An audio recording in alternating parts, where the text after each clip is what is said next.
Hola, ¿cómo están? Bienvenidos a esta tercera clase, este tercer módulo o tercer capítulo de este módulo sobre decisiones estratégicas de nuestro MBA de la Escuela Europea de Negocios. En las clases anteriores, las semanas anteriores, las 2 semanas recientes anteriores, hemos visto primero el concepto de empresa. Analizamos fundamentalmente las definiciones de distintos tipos de empresa, los conceptos de dirección y la definición de negocio. Nos dimos cuenta que las empresas son organizaciones porque reúnen a personas bajo un objetivo común. Y nos dimos cuenta también que independientemente de los objetivos de las empresas, los problemas a los que se enfrentan son básicamente los mismos. Tienen que ver con la coordinación de personas, con la integración, es decir, con problemas que tradicionalmente denominamos de administración y que hoy día denominamos los problemas del management. Posteriormente, lo que hicimos fue profundizar en el concepto del entorno empresarial, fundamentalmente porque las empresas no son compartimentos estancos, aislados, sino que están interactuando. Son sistemas que tienen un conjunto de relaciones internas y además interactúan con su entorno.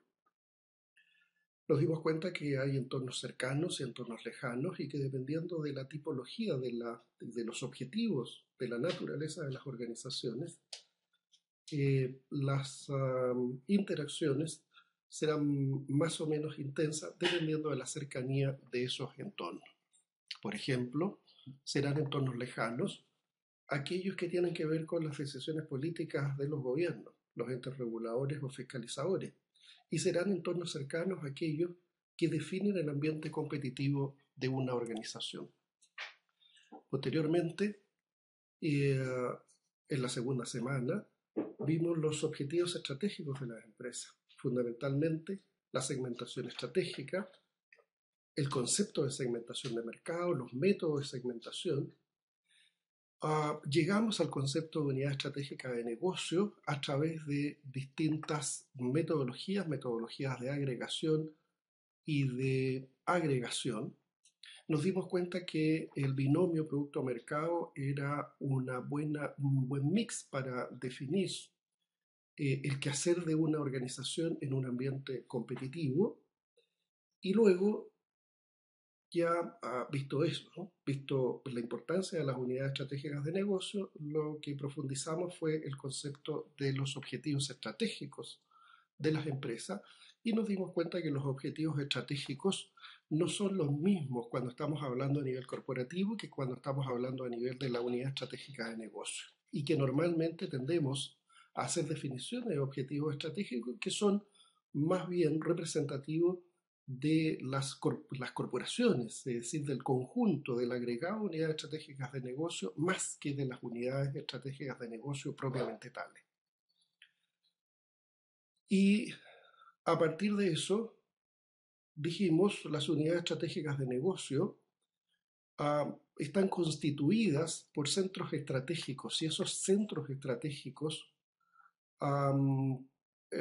corresponden al concepto de centros estratégicos en un mapa que denominamos cadena de valor. Y respecto de la cadena de valor, dijimos lo central de esto, y es de ahí que proviene su nombre, es que nos permite identificar muy bien cuáles son las actividades centrales en relación a los clientes que permiten agregar valor desde los insumos hasta los productos. Y las denominamos actividades primarias o actividades principales en complemento a lo que son las actividades secundarias o actividades de apoyo, que son las que hacen posible la realización de las actividades principales. Una vez definido las unidades estratégicas de negocio, una vez conceptualizado las cadenas de valor, estuvimos en condiciones de definir los dos focos centrales a partir de los cuales una organización, una empresa en un ambiente competitivo puede desarrollar una estrategia de negocio. Y dijimos, fundamentalmente, hay dos maneras, dos caminos, dos estrategias que pueden usarse. Por una parte, una estrategia basada en costo y otra estrategia basada en diferenciación de las actividades. Y en consecuencia profundizamos en cuáles son los factores determinantes de las estrategias para que una estrategia basada en costo sea exitosa y alternativamente para que una estrategia basada en diferenciación sea exitosa. Y terminamos la última sesión con el análisis FODA y vimos dos tipologías, dos herramientas, dos instrumentos que nos ayudaban a interpretar mejor el análisis derivado de esta importante, esta interesante herramienta. Uno de ellos dinámico y otro que probablemente ustedes conocían anteriormente. Estamos en consecuencia ahora de entrar a la tercera semana en que este módulo de dirección estratégica se focaliza en la relación entre la estrategia y la estructura y los procesos, podríamos decir. Por lo tanto, es de alguna manera la forma en que se materializa los impactos que el entorno genera sobre las organizaciones, definidas a partir de una manera de organizarse y de ser más competitivo. Es decir, una organización sometida a un ambiente competitivo debe adecuar su estructura, esa es la premisa básica, debe adecuar su estrategia y a partir de la adecuación de la estrategia debe muchas veces adecuar su estructura. Esta afirmación de partida de que los cambios estratégicos siguen a los cambios del entorno es una afirmación tremendamente relevante. Primero, porque nos permite confirmar, y es bueno que así lo tengamos siempre en cuenta, que la estrategia es dinámica y se mueve de acuerdo a las condiciones externas. Veamos el caso de Nokia, que sabemos es una mega empresa corporativa global que opera en el mundo entero y que ha pasado por distintas fases de adecuación de sus estrategias de negocio. Y vamos a ver qué es lo que nos informa que en el último periodo la prensa especializada respecto de las estrategias de Nokia. Y acá pueden apreciar que se informaba hace algún tiempo del cambio de la estrategia empresarial de Nokia. La compañía finlandesa asegura que ha dejado de ser solo una empresa de teléfonos móviles y acepta el reto de competir con Microsoft o Google en el mercado del software. Esta adecuación de la estrategia es una característica propia que se define a partir de los cambios de los entornos competitivos. La cuestión es que no solo es necesario o no es suficiente la adecuación de la estrategia, sino que es necesario además muchas veces hacer cambios de estructura. Por cierto, los cambios de estructura van a provenir cuando los cambios de estrategia sean sustantivos, lo que significa que los cambios de entorno son igualmente potentes, son fuertes y generan una fuerte influencia sobre la organización. Es lo que ocurre muchas veces en industrias que son altamente competitivas, como la industria automotriz, por ejemplo. Ford Company, debido a la fuerte competencia con Toyota, ingresa en el último periodo con una nueva línea de autos híbridos. Eso supone, por lo tanto, trabajar de manera distinta, reorganizar su estructura organizacional y, por cierto, su espíritu laboral también, porque aquí hay un reenfoque respecto de lo que son no solo sus objetivos, sino su posición frente a la sociedad, a la comunidad, y que cambia muchas veces los valores corporativos. Igual situación la podemos observar, lo vamos a ver de inmediato, en casos que son bastante significativos para nuestros mercados. El caso del puerto de San Antonio, por ejemplo, en general lo que podemos decir respecto a los puertos chilenos es que el 80% de la carga en nuestro país se mueve en puertos que son concesionados, lo que ha significado un cambio de estrategia muy, muy profundo, muy relevante en la operación de los puertos. Desde las antiguas estrategias basadas fundamentalmente en organizaciones portuarias, en este caso, empresas estatales, eh, que desarrollaban sus tareas con recursos propios, a una migración a estrategias en que su competitividad estaba fuertemente basada en la concentración de sus actividades, en aquellas tareas en las cuales eh, eh, correspondían al core business, y otras actividades secundarias o aledañas eran actividades que por su naturaleza eran entregadas a otras empresas, es decir, eran actividades tercerizadas, eran actividades subcontratadas. Y nos encontramos hoy día, por lo tanto, que la estructura portuaria en nuestro país es una estructura que está fuertemente enfocada en el core business y que eh, tiene parte importante de otras actividades externalizadas. Esto trae aparejado una serie de cambios notables, por ejemplo, en el poder de negociación que tienen los sindicatos, los trabajadores tradicionalmente muy fuertes en el mercado de la carga portuaria, a un poder de negociación que es bastante menor y mucho más eh, repartido. Interesante es notar además que estos cambios en nuestro país no han afectado solo a esta industria, sino que en general han afectado a todo el aparato productivo nacional, dado que ha habido cambios profundos en la estructura económico-productiva de nuestro país. Esos cambios en la estructura económica productiva de nuestro país, en el caso nuestro, así como lo que está ocurriendo hoy día en Europa, donde hay una fuerte contracción económica, una gran crisis económica, lo que va a obligarnos, ¿cierto?, es a reformular las estrategias de negocio de la mayor parte de las empresas, la manera en que se relacionan con sus distintos públicos de interés, la manera en que definen sus core business, la manera en que ganan competitividad finalmente. Es lo que ha venido ocurriendo en los últimos años en nuestro país y lo que va a seguir ocurriendo hacia adelante. El punto es que debemos preguntarnos si, bueno, cada vez que hay un cambio de estrategia debemos cambiar necesariamente la estructura. ¿De dónde viene esta necesidad en lo que a empresa y producción se refiere? Y la verdad es que acá tenemos que señalar que esto proviene en primer lugar de la división del trabajo.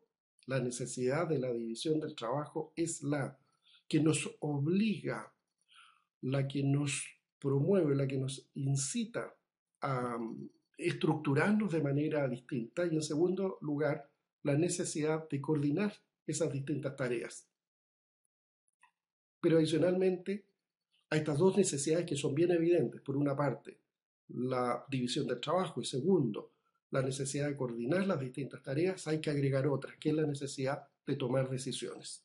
En una organización, en una empresa, no todos deben tomar decisiones respecto de todos.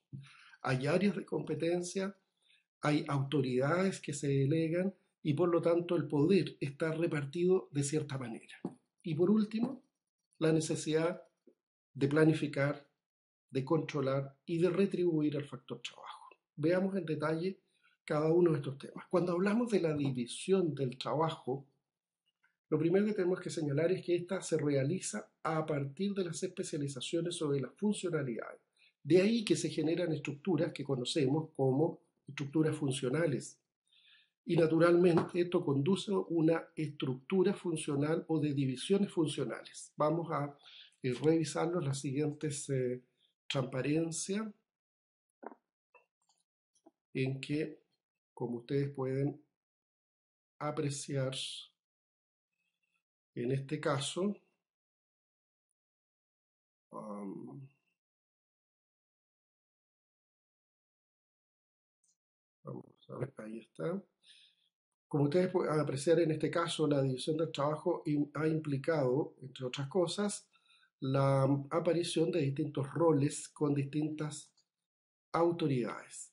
La división del trabajo, sin embargo, propiciada por la especialización, ha generado cambios importantes en los niveles de productividad y es la causa central del paso desde la era artesanal a la era industrial. En esta lámina podemos apreciar lo que esto significa.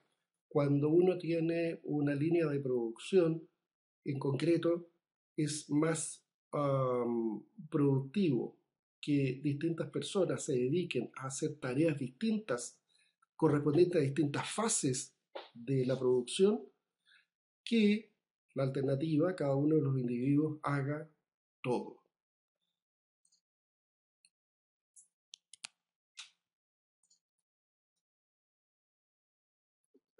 Ahora, esta división, por lo tanto, del trabajo genera altos niveles de productividad, es decir, altos niveles de eficiencia.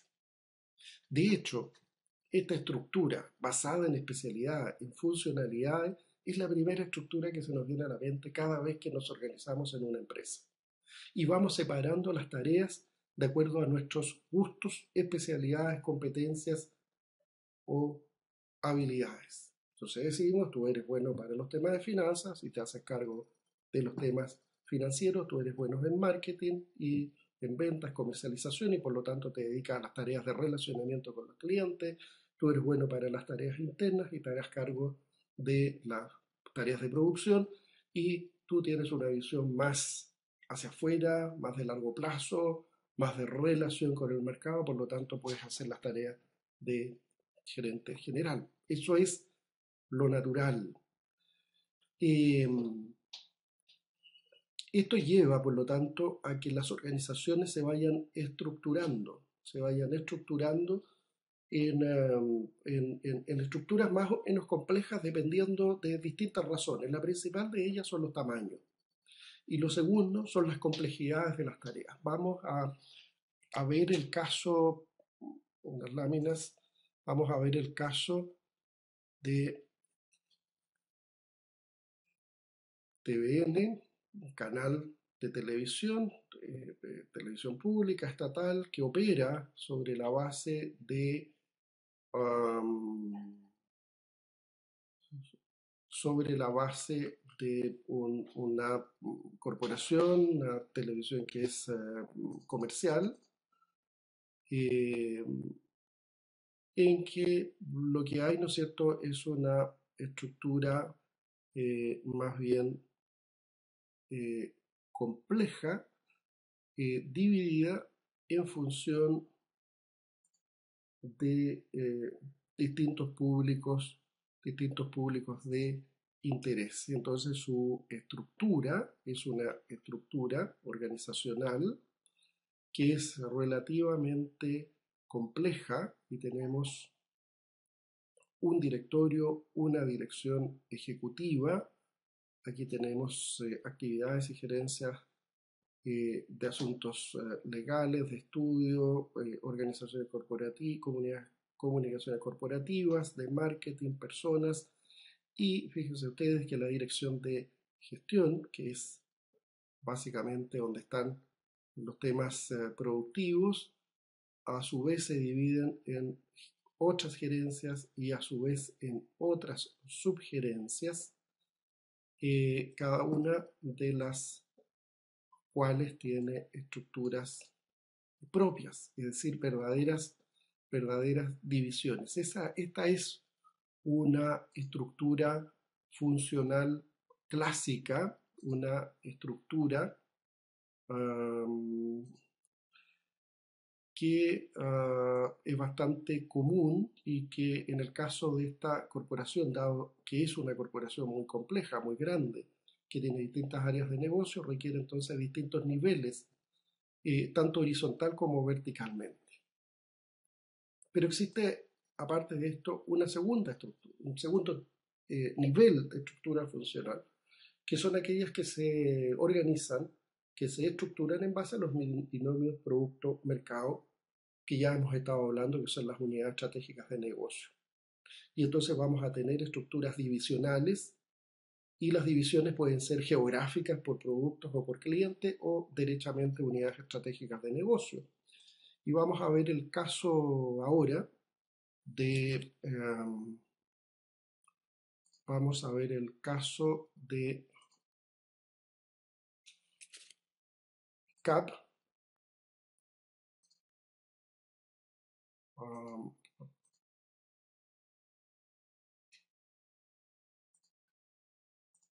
Denme un segundo, vamos a ingresar.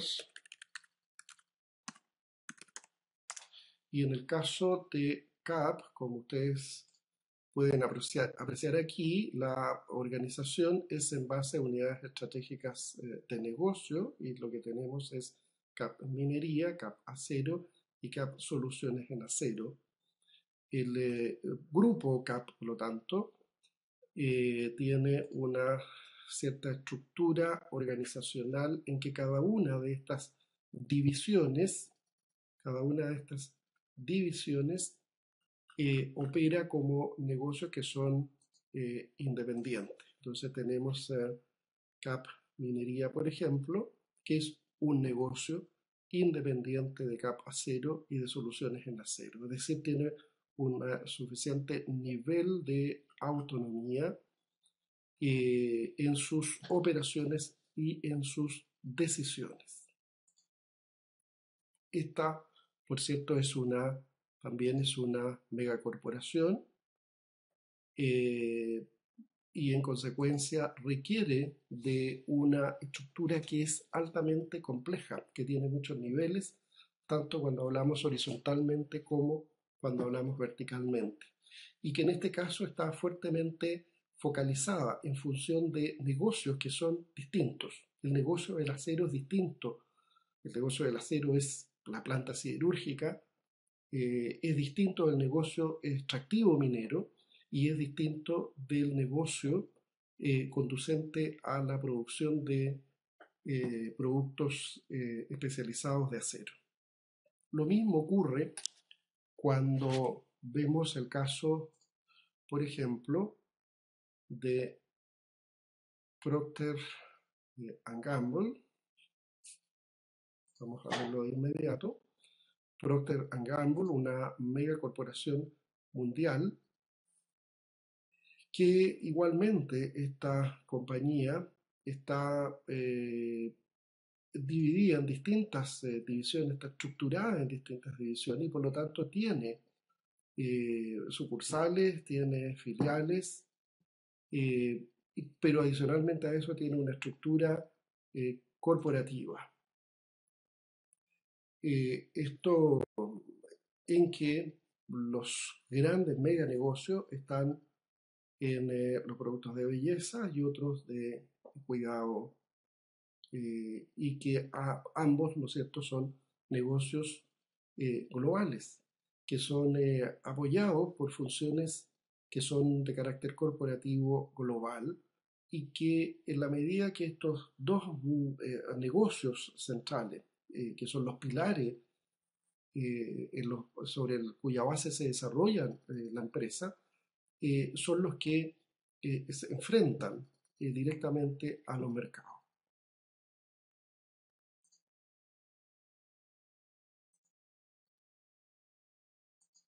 En consecuencia, lo que tenemos aquí es una clara diferenciación, una clara división o estructuración, que podemos decir es, ya sea a través de unidad estratégica de negocio, de divisiones por productos o geográfica. Estamos hablando de divisiones que están en función de una orientación más bien horizontal. Pero también existen las divisiones que son propias de estructuras piramidales, cuyo objetivo es crear la línea jerárquica de mando.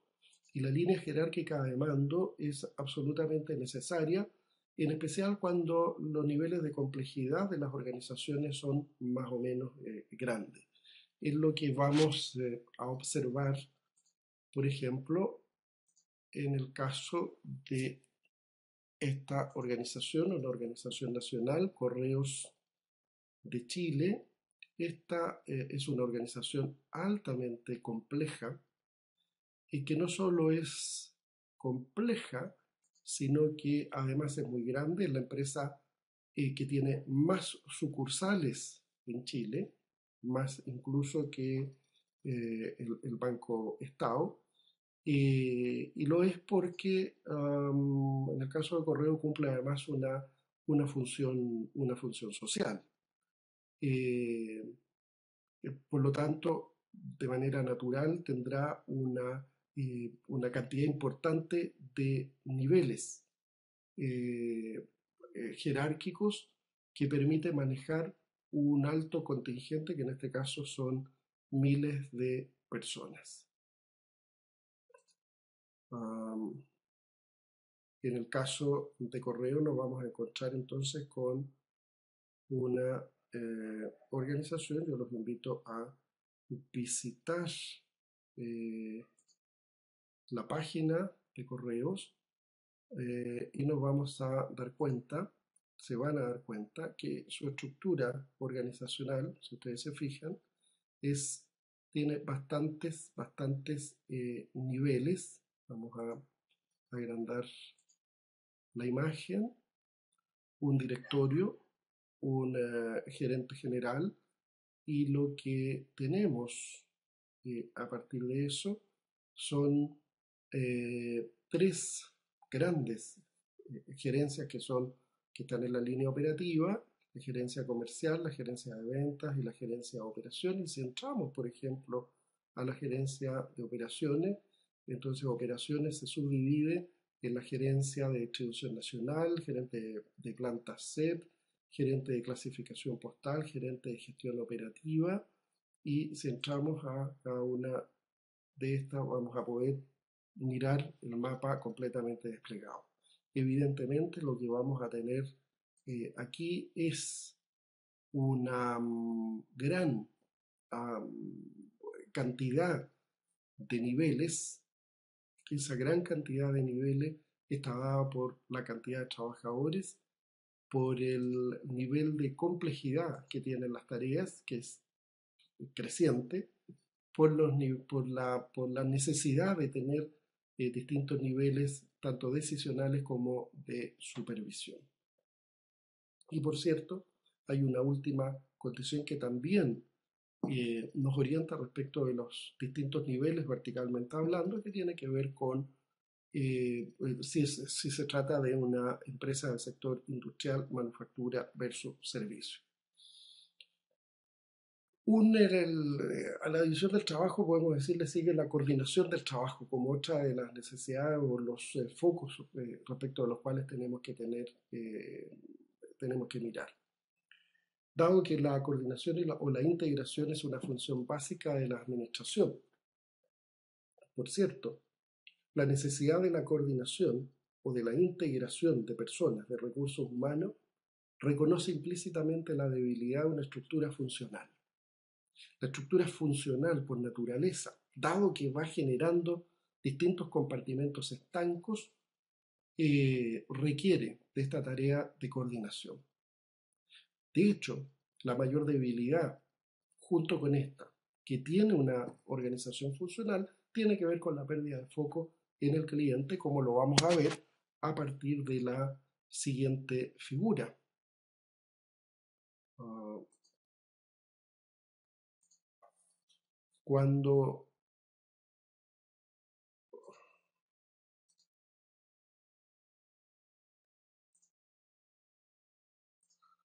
Cuando nosotros tenemos una estructura de esta naturaleza, es decir, una distribución funcional, lo que tenemos, ¿no es cierto?, son compartimentos estancos que se van dando en cada uno de estas áreas, que son áreas que tienen objetivos funcionales independientes y no necesariamente alineados con los objetivos globales.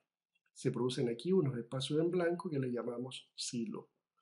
Cada uno de estos recuadros entonces representa una especialización y por lo tanto se hace necesario un enfoque distinto, que es el que se representa aquí, un enfoque de proceso, que es una manera que nos ayuda, que nos permite a enfrentar de mejor manera este déficit comunicacional, este déficit de integración, este déficit de coordinación entre las distintas unidades. Y lo relevante aquí es que lo hacemos bajo un enfoque de proceso en que distingue que lo central no son las áreas o unidades funcionales, sino que lo central son los procesos. Y por lo tanto, lo que agrega valor en una organización, en una empresa, son los procesos de negocio y de ahí surge este concepto del Business Process Management, el BPM, en que los objetivos funcionales de cada una de las áreas se alinean con lo que son los business processes y están orientados al cliente. Esta nueva manera de ver la realidad de las organizaciones es tremendamente importante porque las organizaciones funcionales son organizaciones necesarias y son necesarias porque nos ofrecen la posibilidad de aumentar los niveles de producción en la medida que cada una de las piezas está ubicada en los lugares que corresponde. Sin embargo, estos problemas de administración, estos problemas de coordinación y de integración hacen necesario un enfoque distinto que es el enfoque por proceso. Como sea, la coordinación hay que ejecutarla, hay que desarrollarla y esto se logra por distintas vías, particularmente con un enfoque por proceso, ese es el marco general recomendable y es lo que nosotros deberíamos buscar en nuestras organizaciones. Pero independiente de eso, se hace necesario que las personas operen bajo unos ciertos principios, con una cierta lógica. Y por lo tanto, se hace necesario imponer estándares y normas a los trabajadores, conductas, horarios, niveles decisionales, una cierta cultura, unos ciertos principios, unos ciertos valores. Y a eso le llamamos la normalización del comportamiento. Priman las normas y estándares de funcionamiento. Y una cierta manera de lograr esta misma integración y coordinación es exigir de parte de los trabajadores, y esto opera fundamentalmente a nivel profesional, un cierto nivel. Y este nivel está dado por la formación de tipo formal. Es decir, yo contrato un abogado, contrato un ingeniero para que cumpla ciertas funciones y no me va a demostrar necesariamente sus competencias, dado que lo estoy contratando porque me está demostrando a través de una serie de documentos formales que esas competencias las tiene integradas. Y lo que se tiene que demostrar, por lo tanto, son ya no las competencias técnicas, sino más bien las habilidades directivas, las habilidades de trabajo en equipo, el liderazgo, etc.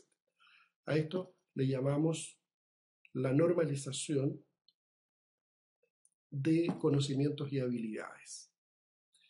¿Cómo se logra esto? Bueno, por ejemplo, lo podemos hacer a partir de códigos de conducta.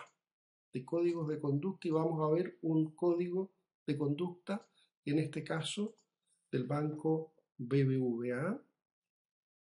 El banco BBVA tiene un código que se llama Código de Conducta Ética y Legal, en que se señala que para el banco la responsabilidad de reputación corporativa se integran a todas las áreas como un eje transversal que orienta actitudes y criterios. Aquí lo que estamos haciendo es normalizar comportamientos y esto se hace a todo nivel, para lo cual existen distintos instrumentos. Un código de conducta en los mercados de valores, un código de conductas del grupo BBVA y un código de conducta y buenas prácticas de bancos e instituciones financieras. Es decir, aquí lo que observamos, por lo tanto, es una cierta manera de normalizar comportamientos, es decir, de alinear de acuerdo a unos ciertos valores, a unos ciertos espíritus, a una cierta conducta esperada. De la misma manera, vamos a ver este otro caso, en que al revés, lo que se busca aquí son la presencia de ciertas competencias. Es decir, en este caso, por ejemplo, vamos a aumentar de tamaño, un jefe de operaciones que tenga ciertas competencias demostradas para que se desempeñe en una cierta área, encargado en este caso de la coordinación logística, del control de inventario, etcétera, y que tenga experiencia demostrada de 2 años, que sea un profesional proactivo, con buena disposición para trabajar en equipo y para trabajar bajo presión. En este caso, por lo tanto, lo que se está pidiendo, lo que se está exigiendo en el cargo son ciertas competencias demostradas o demostrables. Independientemente de la forma de normalización, la empresa tiene un entorno y un ambiente interno dado por su propia cultura. ¿Y qué es la cultura? No son otras cosas que el conjunto de creencias, de valores, de conducta, los patrones de conducta que tiene la propia organización, los valores que esa organización profesa o que tiene instalado. Y estos son especialmente relevantes en la normalización de conocimientos y habilidades. Ambos métodos, por cierto, podrían ser usados simultáneamente y van a ser usados simultáneamente cuando vayan a grupos distintos en los que se busca respuestas diferentes. No es lo mismo cuando se tiene un grupo de ejecutivo a cuando se tiene un grupo de operarios. Especialmente crítico y necesario va a ser cuando las organizaciones, las empresas tengan múltiples niveles decisionales. En esos casos va a ser absolutamente necesario combinar estas dos metodologías. Pero adicionalmente hay una tercera forma de hacerlo, que se llama adaptación mutua y que es propia de los equipos de trabajo altamente especializados. Por ejemplo, las empresas consultoras o las empresas desarrolladoras de software o las empresas de diseño o las empresas de ingeniería, las empresas de consultoría especializada son empresas en las cuales opera este concepto de la adaptación mutua, en que los roles en el equipo van cambiando y van cambiando de acuerdo a la situación. Es decir, aquí hay decisiones que son más bien situacionales. Otro de los temas relevantes que tenemos que considerar es el de la toma de decisiones, es decir, cómo se distribuye el poder al interior de la empresa. Y habrá empresas que concentran más el poder que otras. Es decir, hay algunas en donde el poder está más centralizado que en otras en donde el poder está más descentralizado. Y son centralizadas cuando la coordinación está concentrada en un punto y esto es muy común en las pequeñas empresas. En las pequeñas empresas o en las empresas familiares es muy común que nos encontremos con que las decisiones están fuertemente centralizadas en un punto único, muchas veces el patriarca o quien es dueño de la empresa. Por cierto, parte del fracaso importante de las empresas en etapas de crecimiento tiene que ver con la incapacidad para determinar la necesidad de cambiar la manera en que se toman las decisiones. Y por lo tanto llega un punto que es propio del rápido crecimiento de una empresa en que es necesario que exista descentralización. Y la descentralización puede ser global o selectiva. O sea, se puede repartir el poder a todos o se puede repartir en ciertos puntos que se considera estratégicos, solo algunos. Por ejemplo, el dueño de una empresa puede distribuir el poder en grados variables entre los distintos niveles de la estructura o incluso en un mismo nivel puede repartirlo de manera distinta entre distintas personas. Es normal, ¿no es cierto?, que el brazo derecho del dueño, del gerente general, tenga más poder que sus pares. Más interesante, me parece a mí, es el caso de la descentralización selectiva en grandes empresas diversificadas. Aquí muchas veces las cuotas de poder se distribuyen en lo que llamamos los product managers o se distribuye a los gerentes de división o a los gerentes de sucursal. ¿Y cuánto es el poder que se distribuye? Eso depende mucho de las empresas. Por cierto, también desde ese punto de vista podemos decir que la delegación de poder, la delegación de autoridad, um, también puede ser distribuida de manera horizontal o de manera vertical. Es lo que quiero mostrarles en la siguiente lámina.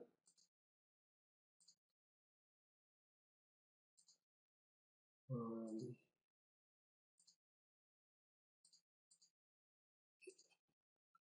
en que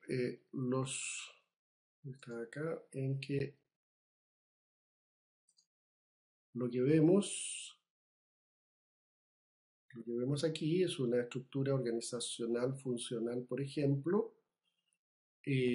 Cada una de estas podemos decir que son gerencias, pero adicionalmente existen unas ciertas funciones que son horizontales, en que también pueden tener una cierta distribución del poder.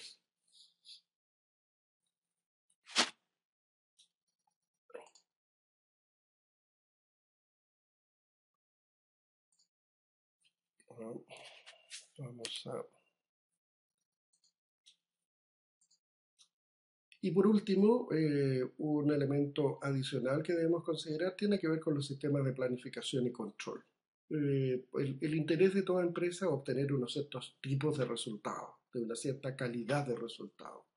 Esos resultados podrán ser financieros, podrán ser de impacto, podrán tener que ver con los impactos sobre el asociado, sobre los clientes, cualquiera sea el tipo de resultado, toda organización necesita y produce cierto tipo de resultados. Y por lo tanto, la tarea central de quien administra y quien dirige la organización es alcanzar esos resultados, porque esos resultados han sido fruto de un análisis interno y de ponerse unas ciertas metas. Para asegurarse de que eso ocurra, es necesario ejercer control. Y el control puede hacerse sobre el proceso, es decir, el conjunto de actividades que se van desarrollando y que terminan finalmente en unos ciertos outputs o salidas, o directamente sobre los outputs, salidas o resultados. Es típico, por ejemplo, el control sobre las actividades cuando hacemos control presupuestario, es decir, si el gasto está alineado o no con las actividades. Es lo que ocurre cuando nosotros hacemos seguimiento, por ejemplo. Vamos a mirar una lámina cuando hacemos seguimiento.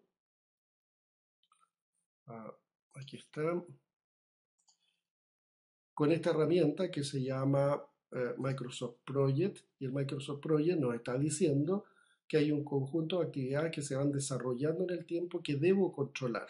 Si controlo las actividades, lo que va a ocurrir, esa es la promesa del control de proyectos, lo que va a ocurrir es que se van a ir desencadenando acciones, actividades que van a terminar en unos ciertos hitos.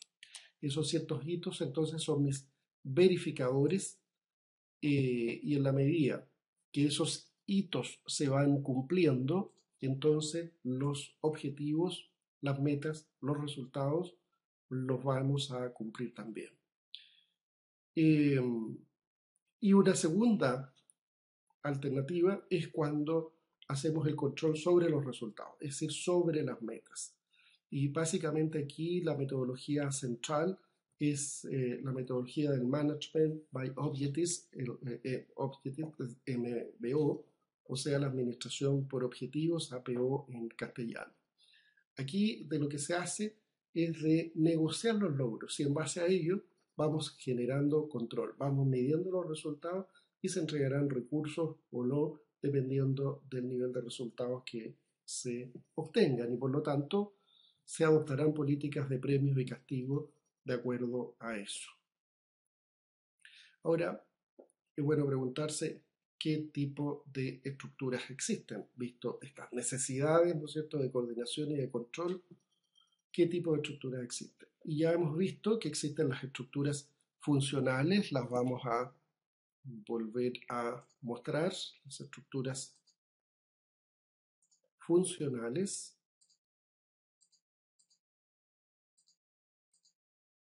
que es básicamente la división a partir de funcionalidades o especialidades que deben necesariamente combinarse con enfoques más modernos y que aseguren mayores niveles de efectividad, como es la gestión por proceso, Business Process Management, que nos permite incorporar dos cosas centrales. Lo primero, tiene un fuerte foco en los clientes, tanto al inicio como al final de la cadena de valor, y segundo, nos permite hacer seguimientos de distintas medidas, tanto de procesos como de output. Esto es lo que llamamos visión horizontal, y la visión horizontal claramente nos ayuda a orientarnos al cliente. Todos los business processes están orientados en función de los clientes y por lo tanto se hace absolutamente complementario, es un enfoque complementario mucho más agregador de valor que el enfoque tradicional puramente basado en las funcionalidades.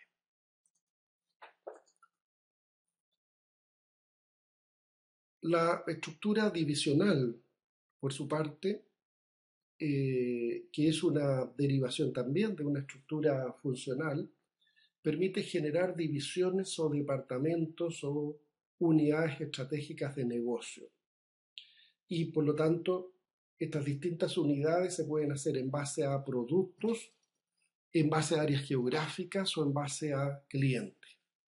Cada una de estas distintas unidades estratégicas de negocio tienen una relativa autonomía. Por ejemplo, es lo que ocurre con la estructura divisional de Apple que vamos a ver a continuación. En el caso de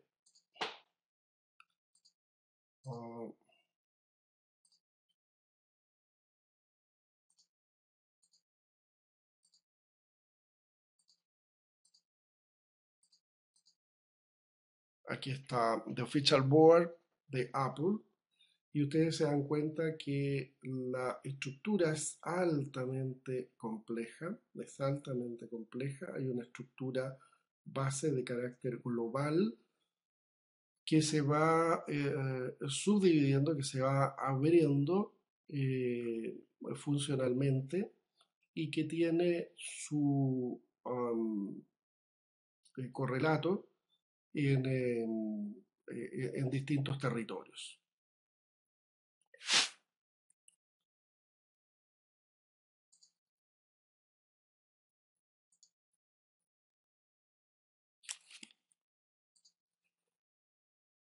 Esto permite concentrarse mejor.